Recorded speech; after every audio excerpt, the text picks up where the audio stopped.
প্রিয় বন্ধুরা, আরও একবার নবম দশমের একটি তাৎপর্যপূর্ণ চাঞ্চল্যকর খবর উঠে আসছে। ফের আরও একবার ব্রেকিং নিউজ নবম দশম থেকে। সবটাই এই ভিডিওতে আলোচনা করছি।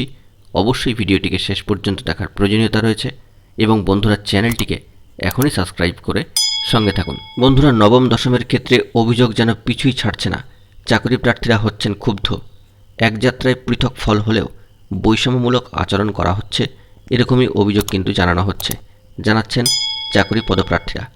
র্যাঙ্ক জাম্প করা 183 জন বিভিন্ন স্কুলের নবম দশমের শিক্ষক হিসাবে নিয়োগপত্র পেয়েছেন, সে কথা স্কুল সার্ভিস কমিশন নিজেই মহামান্য কলকাতা হাইকোর্টে হলফনামা দিয়ে জানিয়েছিলেন। তাদের মধ্যে 102 জন কোনো স্কুলের শিক্ষক পদে যোগদান করেননি, সেটাও এসএসসির তরফ থেকে জানানো হয়েছে, যা অত্যন্ত ভালো একটি পদক্ষেপ। তারপর সম্মানীয় বিচারপতি অভিজিৎ গঙ্গোপাধ্যায়ের নির্দেশে এসএসসি ওই 102 জনের নিয়োগের সুপারিশপত্র প্রত্যাহার করে নেন। কিন্তু ধর্মতলায় গান্ধী মূর্তির পাদদেশে বসা আন্দোলনরত চাকরি প্রার্থীদের একাংশের প্রশ্ন, এসএসসি যেখানে নিজেই আদালতে হলফনামা দিয়ে মোট 183 জনের র্যাঙ্ক জাম্প করার কথা জানিয়েছিলেন, তখন বাকি 81 জনের একটা বড় অংশ কিভাবে এখনও পর্যন্ত স্কুলে চাকরি করছেন? তাদের নিয়োগের সুপারিশপত্র এসএসসির তরফ থেকে কেন প্রত্যাহার করা হচ্ছে না? অভিযোগ, মাস শেষে মাইনেও পাচ্ছেন তারা এবং তাদের অনেকে আবার এবছরের মাধ্যমিক পরীক্ষার্থীদের খাতাও দেখছেন।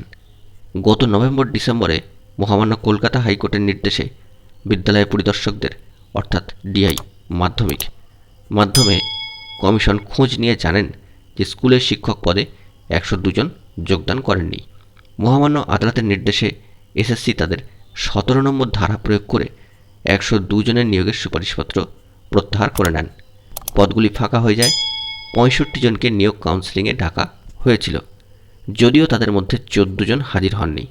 কিন্তু 183 জনের মধ্যে নবম দশমের নিয়োগপত্র পাওয়া বাকি 81 জনের ক্ষেত্রে আদালতের সুস্পষ্ট তেমন কোনো নির্দেশ না থাকায় তারা এখনও পর্যন্ত কর্মরত। তাদের মধ্যে অনেকে আবার মেডিকেল গ্রাউন্ড বা উচ্চশ্রী পোর্টালের মাধ্যমে অন্যত্র বদলিও হয়ে গিয়েছেন। কলকাতার ধর্মতলায় গান্ধী মূর্তির পাদদেশে আন্দোলনরত চাকরি প্রার্থীদের একাংশ গত সপ্তাহে বিষয়টি এসএসসি কর্তাদের নজরে নিয়ে এসেছেন। যদিও কমিশনের তরফে দাবি করা হয়েছে তারা এই ব্যাপারে নিরুপায়। এসএসসির বক্তব্য, কেবল সেই সব শিক্ষক শিক্ষাকর্মীদের নিয়োগের সুপারিশপত্র এখনও পর্যন্ত প্রত্যাহার করা হয়েছে যাঁদের বিরুদ্ধে মহামান্য কলকাতা হাইকোর্টের সিঙ্গেল বেঞ্চের নির্দেশ দিয়েছে এবং ডিভিশন বেঞ্চ সেই নির্দেশ বহাল রেখেছেন। এক্ষেত্রে স্কুল সার্ভিস কমিশনের চেয়ারম্যান সাহেব সিদ্ধার্থ মজুমদার মহাশয়ের কথায়, আমরা সুমোটো কারো নিয়োগের সুপারিশ প্রত্যাহার করিনি, কেবল মহামান্য আদালত যাদের ব্যাপারে নির্দেশ দিয়েছেন তাদেরই চাকরি গিয়েছে। বিকাশ ভবন এই ব্যাপারে কমিশনের পাশে দাঁড়িয়েছেন স্কুল শিক্ষা দপ্তরের তরফ থেকে জানা যাচ্ছে এবং ব্যাখ্যা যে ইতিমধ্যেই গ্রুপ ডি নবম দশমের শিক্ষক, গ্রুপ সি শিক্ষাকর্মীদের নিয়োগ খারিজের বিষয়টি মহামান্য সুপ্রিম কোর্টে বিচারাধীন। তাই এসএসসির তরফে আগ বাড়িয়ে কোনো সিদ্ধান্ত নেওয়া হলে সমস্যা বাড়বে বই কমবে না। তবে আন্দোলনকারী চাকরি প্রার্থীদের মধ্যে একজনের বক্তব্য, 81 জনের নিয়োগের সুপারিশ প্রত্যাহার না করাটা একটা কিন্তু অন্যরকম বিষয়। তবে আমরা চাই ন্যায্য, যোগ্য অথচ বঞ্চিত এমন সবার চাকরি হোক। সূত্রের খবর, ওই 183টি পদে মূলত 2019, 18-20 ডিসেম্বর এবং 2020 জানুয়ারি ফেব্রুয়ারিতে সুপারিশ ও নিয়োগপত্র দিয়েছিল স্কুল সার্ভিস কমিশন এবং মধ্যশিক্ষা পর্ষদ। প্যানেলের মেয়াদ যদিও ছিল 2019 সালে 18 নভেম্বর পর্যন্ত, কিন্তু ওই 102 জন প্রার্থীর মধ্যে অনেকেই স্কুলে গিয়ে শূন্যপদ খুঁজে পাননি। ছোটাছুটি করেও কোনো লাভ হয়নি।